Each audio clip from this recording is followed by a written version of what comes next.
আমি আবু জেহেল্লা চাচা গর্ত কেন খুলছিলেন? ভাতিজা আমাকে আগে বাঁচাও, আগে উঠাও, এরপরে তোমাকে বলবো। বিশ্বনবী ডাক দে বলে, না, আগে বলো কেন গর্ত খনন করছেন। ডাক দে বলে, ভাতিজা মাফ করিয়া দাও, আমি তোমাকে ফালানোর জন্য গর্তটা করছি ভাতিজা। তবে ওই আল্লাহর কসম, যে আল্লাহকে তুমি মানো, যে আল্লাহ তোমাকে নবী বলে দুনিয়াতে পাঠাইছে, ওই আল্লাহ নামের কসম করে বলি রে, আমাকে যদি আজকে এই মহাবিপদ থেকে তুমি বাঁচা দাও, আমিও মধুর কালমা পরে মুসলমান হয়ে যাও। বোম চাটি দিয়েছে। কি চাটি? এই কথা বলে না, কি চাটি? বোম চাটি দিয়েছে। বিশ্বনবী মুহাম্মদ সাল্লাল্লাহু আলাইহি ওয়াসাল্লাম আল্লাহকে ডাক দে বলে, আল্লাহ কি করার? বলে, খেলা দাও। ব্যাস, কি করব? এত বড় রশি দিও আবু জেহেল্লাকে উঠাইতে পারে নাই, আমি কি ঢুকা দিব?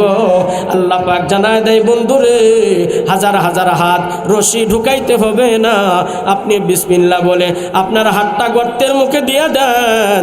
আবু জেহেল্লা পর্যন্ত পৌঁছানোর জিম্মাদারি আমি আল্লাহ নিজেই গ্রহণ করলাম। বলে সুবহানাল্লাহ।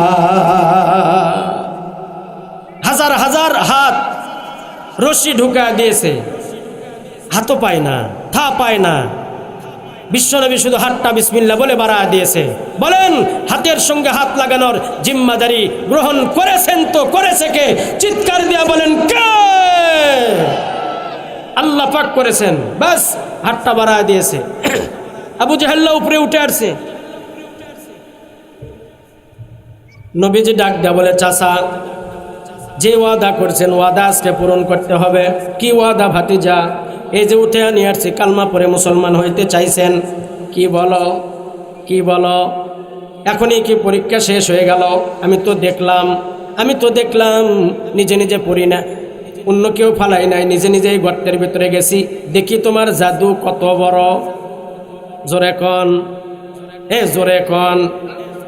জি, চিৎকার দিয়া বলেন নাউযু বিল্লাহ। বাস, বাঁচা দিয়েছে। এখন কি বলে, তুমি কত বড় জাদুকর, একটু পরীক্ষা করলাম। আহা, তকদিরে যদি ঈমান না থাকে হালত এমনই হয়। তকদিরে যদি ঈমান লেখা না থাকে হালত এমনই হয়, যেমনটা হয়েছে আবু জেহেল্লা। ভাতিজাকে কি বলে, তুমি এত বড় জাদুকর, হাজার হাজার হাত রশি ভিতরে ঢুকাইছে, থা পালাম না, হাতটা বাড়া দিলা, হাতের সঙ্গে হাতটা লাগা গেল, এত বড় জাদুকর তুমি রে মুহাম্মদ। বাস, বিশ্বনবীর মনটা খারাপ হয়ে গেল, ভেঙে গেল, কাচের মতো চূর্ণ বিচূর্ণ হয়ে গেল। বাঁচা দিলাম, ঈমান আনার কথা কিন্তু আনলো না। শুধু এক জায়গায় ঠকাই নাই, খুব ঠান্ডা মাথায় বুঝবেন, শুধু এক জায়গায় ঠকাই নাই বন্ধুরে। কোনো একদিনের কথা, বিশ্বনবী বাহিরে ঘোরাফেরা করে, আবু জেহেলের সঙ্গে সাক্ষাৎ হয়ে গেল। চাচা, আপনি কি এখন পর্যন্ত ঈমান আনলেন না? এমত অবস্থায় যদি আপনি মরে যান, জাহান্নাম ছাড়া আপনার উপায় নাই। আবু জেহেল্লা ডাক দিয়ে মনে মনে খেয়াল করে দেখি এখন জাদুর অবস্থা কেমন একটু দেখি। সত্য করে দিল থেকে বলবেন, আবু জেহেল্লা কি জানে না বিশ্বনবীকে আল্লাহ প্রেরণ করেছে দুনিয়াতে? জোরে কোন। জানার পরেও ভঙ্গি, বাস ভাতিজা, আমি আজকে মুসলমান হব, আমাকে কিছু দেখাও। নবীজি ডাক দেয়া বলে, চাচা কি দেখবেন? কয় কিছু দেখাও। চাচা, জমিনে দেখবেন নাকি আসমানে দেখবেন? আবু জেহেল্লা ডাক দিয়া কয়, জাদু তো জমিনে খাটে, আসমানে নয়। এবার মোহাম্মদ আটকিয়া যাবে, দেখি আসমানের কথা বলবো। তুমি আসমানে একটু তোমার কারিশমা দেখাও, মুআজিজা দেখাও। বাস, বিশ্বনবী বলে, কি দেখবেন? বলে, ওই যে চাঁদটা দেখা যায়, দ্বিখণ্ডিত করে দেখাও। বিশ্বনবী বিসমিল্লাহ বলে চাঁদের ভিতরে ইশারা করছে, শাহাদতের আঙ্গুল করতে দেরি হয়েছে বন্ধুরে। চাঁদটা দ্বিখণ্ডিত হয়ে ও দুই পাহাড়ের মাঝখানে পড়তে আল্লাহ সেকেন্ড দেরি করে নাই। বলেন সুবহানাল্লাহ। চাচা, মুসলমান হন। আমি তো মনে করছিলাম জমিনে তোমার জাদু চলে, তোমার জাদু না আসমানেও চলে মুহাম্মদ। বলেন নাউযু বিল্লাহ। জোরে কোন নাউযু বিল্লাহ। বাইরে হেদায়েতের তকদিরটা যদি খারাপ হয়ে যায়, হেদায়েতের মালা ওই গলায় আর চড়ে না। কথা বলেন ঠিক না ঠিক? তো নবীজিকে আবু জেহেল্লা কম জ্বালাতন করে নাই। আল্লাহ পাক ডাক দিয়ে বলেন, নবীজি আপনি দুইজন মানুষকে দায়ের ইসলামের ভিতরে ঢোকানোর জন্য দোয়া করেছেন, আমি ওমরকে কবুল করলাম, আবু জেহেল্লাকে নয়। আল্লাহ কেন? উনি তো আমার আকরব, আমার নিকটতম। আল্লাহ ডাক দেওয়া, বন্ধুরে আমি আমার নামের সঙ্গে তোমার নামটা অ্যাডজাস্ট করে দিয়েছি। জান্নাতে যত গাছ আছে গাছের পাতায় পাতায় আমার নামের সঙ্গে তোমার নাম লিখিয়া দিয়েছি। জান্নাতের গেটে তোমার নামটা আমার নামের সঙ্গে জোড়া দিয়ে দিয়েছি। বাস লাউহে মাহফুজের তক্তার উপরেও আমার নামের সঙ্গে তোমার নামটা আমি ভালোবেসে নামটা সেটিং দিয়েছি। আমার ভালোবাসার পাত্রকে যে এত কষ্ট দেয় আমি আল্লাহ নিজেই তার তাকদীরে হেদায়েত রাখি নাই। বলেন নাউযু বিল্লাহ। আল্লাহ নিজেই রাখে নাই। ও গো নবী, ওমরকে কবুল করলাম। বা সাইয়েদনা ওমর রাদিয়াল্লাহু তাআলা আনহু বোনের তেলাওয়াত শোনার পরে মুগ্ধ হয়ে গেলেন। ডাকডা বলে, বোন রে, যেই কালামুল্লাহ যেই তেলাওয়াত তুমি করলা শুধুমাত্র আমি শুনলাম, শুনলেই যদি এত মজা লাগে রে, পড়তে পারলে আরো কত মজা লাগবে।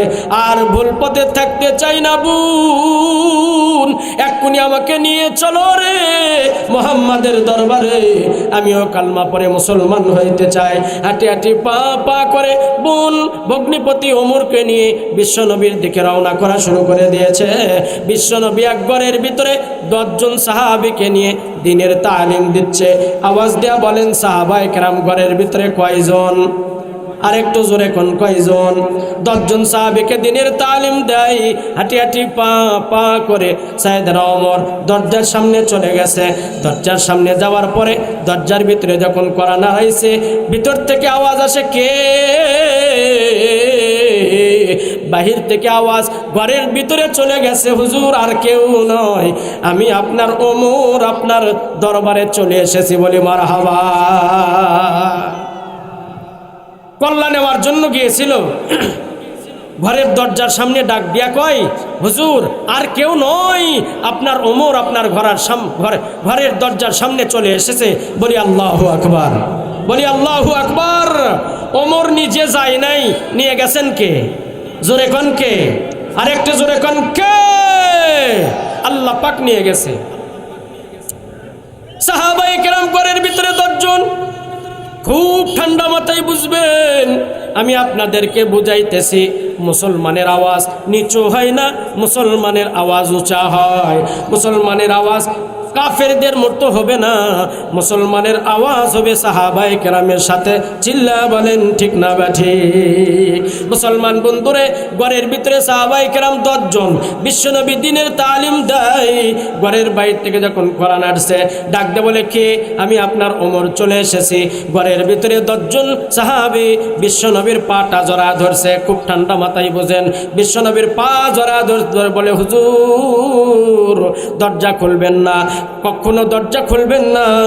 আমাদের কাছে খবর আসছে আবু সুফিয়ানের ওখান থেকে ওমর সিদ্ধান্ত গ্রহণ করেছে আপনাকে দুনিয়ার থেকে চিরবিদায় করে ফেলে দেবে। আপনার গর্দান নেওয়ার জন্য ওমর চলে এসেছে হুজুর। বিশ্বনবী ডাক দেয় বলে, তোমরা ভয় পেও না, ইন্নাল্লাহা মা'ানা, আল্লাহ আমাদের সঙ্গে আছে। এরপরে বলেন তো দেখি, যে আল্লাহ নবীজিকে সারে জাহানের বাদশা বানা দুনিয়াতে পাঠাইছে, যার সুপারিশ সারা আদালতে কিবরিয়াতি একটা নবী জান্নাতে যাইতে পারবে না, একটা উম্মত জান্নাতে যাইতে পারবে না। শাফায়াতের কান্ডারে বিশ্বনবী, যে নবীকে আল্লাহ এত বড় পাওয়ার দান করেছে, যেই নবীকে আল্লাহ এত বড় পাওয়ার দান করেছে, সেই নবীকে বাস ওমর দুনিয়ার থেকে এত তাড়াতাড়ি বিদায় করে দেবে না, না এটা হইতে পারে না, আপনাকে বিদায় করে দেবে না। তোমরা ভয় পেও না, আল্লাহ আমাদের সঙ্গে আছে। তোমরা দেখতেছো ঘরের ভিতরে আমরা কতজন? সাহাবায়ে কেরাম ডাক দিয়ে বলে, হুজুর আমরা 10 জন, আপনি একজন, 11 জন গণো নাই। বিশ্বনবী ডাক দিয়ে বলে, আমরা 11 জন নই রে, চর্মচক্ষু বন্ধ করিয়া দাও, অন্তর চক্ষু খুলিয়া দাও। আমাদের 11 জনের সঙ্গে আর একজন জমা হয়ে গেছে। আওয়াজ দেয়া বলতে হবে, এ তিনি কে? 11 জন নয়, হিসাবে ভুল। 11 জন নয়, একজন যোগ হয়ে গেছে। তিনি কে? মহব্বতে মহব্বতে আওয়াজ দেয়া কে? আল্লাহ জমা হয়ে গেছে। বিশ্বনবী ডাক দিয়ে বলে, তোমাদের ভয় নাই? সাইয়েদনা ওমর রাদিয়াল্লাহু তাআলা আনহু দরজার সামনে উপস্থিত, ডাক দিয়ে বলে, হুজুর দরজা খুলিয়া দেন। সাহাবায়ে কেরাম ঘরের ভিতরে, বিশ্বনবীর আবারও পা ধরছে, হুজুর আমাদের দিলে ভয়, আমাদেরকেও শেষ করে দিবে, আপনাকেও শেষ করে দিবে। আরে যার মুখের দিকে তাকাইলে খুব খেয়াল, যার চেহারার দিকে তাকা থাকলে ঘন্টার পর ঘন্টা, দিনের পর দিন, সপ্তাহের পরে সপ্তাহ, মাসের পরে মাস, বছরের পরে বছর পার হয়ে যাবে। খুদা কোন জিনিস তা কোনো দিন লাগবে না, বলা যাবে কি আল্লাহু আকবার। সেই নবীজি আপনাকে দুনিয়া থেকে চিরবিদায় করে শেষ করে দেবে। নবীজি দরজা খুলিয়েন না। বিশ্বনবী ডাক দিয়ে বলে, ওয়া মাকারু ওয়া মাকারাল্লাহ আল্লাহু খায়রুল মাকিরিন।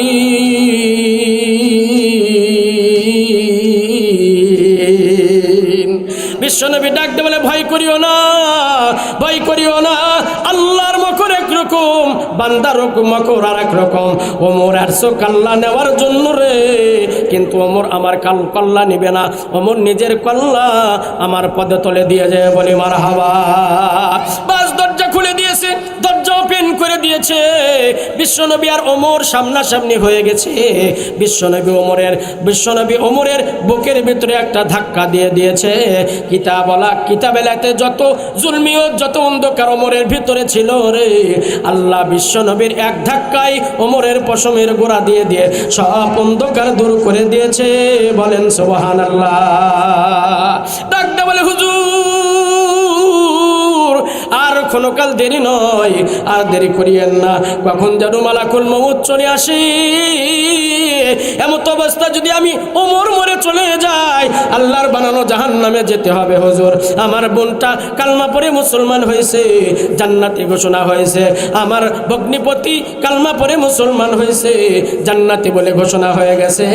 আর বলতে চাকতে চাই না হুজুর, হাতটা তাড়াতাড়ি বাড়া দেন, আমিও মধুর কালমা পড়ে মুসলমান হইতে চাই। ব্যাস বিশ্বনবী হাতটা বাড়া দিয়েছে, ওমরও হাতটা বাড়া দিয়েছে। আসমানের মালিক খুশি হয়ে গেছে। আল্লাহু আকবার। আসমানের মালিক খুশি হয়ে গেছে, জিবরিলকে সঙ্গে সঙ্গে পাঠা দিয়েছে। যাও জিবরিল যাও, বিশ্বনবীকে চর্মচক্ষু বন্ধ করতে বলো, অন্তরচক্ষু খুলে দিতে বলো রে। হাতটা হাতের জায়গায় অ্যাডজাস্ট হয়েছে, দুইটা নয়, আমি আল্লাহ তাদের হাতের নিচে হাতটা দিয়ে দিয়েছি।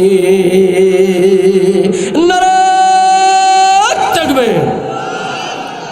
মুসলমান ভাইরা আমার কথাগুলি খুব ঠান্ডা মাথায় বুঝবেন। আমি আপনাদেরকে বলছি, মুসলমান জাতি সিংহের জাতি, মুসলমান জাতি ওমরের জাতি। মুসলমান জাতির আওয়াজ নিচু হইতে পারে না, এমন উঁচা হওয়া হবে রে, যে আওয়াজটা আরশ মহল্লায় আল্লাহর কুরসিতে ধাক্কা লাগবে। বলি মারহাবা। এখন আমি আপনাদের প্রশ্ন করি, ঘরের ভিতরে সাহাবায়ে কেরাম কয়জন? জোরে কোন। জোর হলো না, আর জোরে। এখন বলবেন না, এখন তো বলবেন না। সামনে আসতেছে 12 তারিখ। সামনে কয় তারিখ? 12 তারিখ। অমুক ভাই তুমুক ভাই সামনে চলো, পিছনে নাই। কথা বুঝেন নাই? অমুক ভাই তুমুক ভাই সামনে চলো, পিছনে নাই। বুঝলেন না কথা? বিপদে যখন পড়ছে সব চেলা চামুন্ডা পিছ থেকে দৌড়। কথা বলেন ঠিক না বা ঠিক? আল্লাহ পাক জানা যায়, ওয়া মান ইয়াত্তাকিল্লাহ ইয়াজআল লাহু মাখরাজা ওয়া ইয়ারযুকুহু মিন হাইসু লা ইয়াহতাসিব ওয়া মান ইয়াতাওয়াক্কাল আলাল্লাহ ফাহুয়া হাসবু। রে দুনিয়ার জাগতিক বিদ্যার বিদ্যানেরা, যে দুনিয়ার দার্শনিকেরা, আল্লাহর উপরে তাওয়াক্কুল করো, মাখলুকের গোলামি করিও না, মাখলুকের কাছে দান্না ধরিও না। আল্লাহ যথেষ্ট, আল্লাহর উপরে তাওয়াক্কুল করো। সমস্ত কাজের জিম্মাদারি আল্লাহ আপনার হাতে উঠা দিয়ে। বলেন সুবহানাল্লাহ। মুসলমান বন্ধুরে কথাগুলি খুব ঠান্ডা মাথায় বুঝবেন। ঘরের ভিতরে সাহাবায়ে কেরাম 10 জন বিশ্বনবীর হাতে হাতটা দিয়া যখন সাইয়েদনা ওমর কালমা পড়ে মুসলমান হয়েছে রে, 10 জন সাহাবী এমন জোরে তাকবীরের আওয়াজ দিয়েছে, মক্কার অলিগলি, মদিনার অলিগলির ভিতরে দামামা বেজে উঠেছে। ওই আওয়াজটা প্রথম আসমান, দ্বিতীয় আসমান, তৃতীয় আসমান নয়, সপ্তম আসমান ওভারটেক করে আরশ মহল্লায় আল্লাহর কুরসিতে ধাক্কা লাগাইছে। বলেন আল্লাহু আকবার।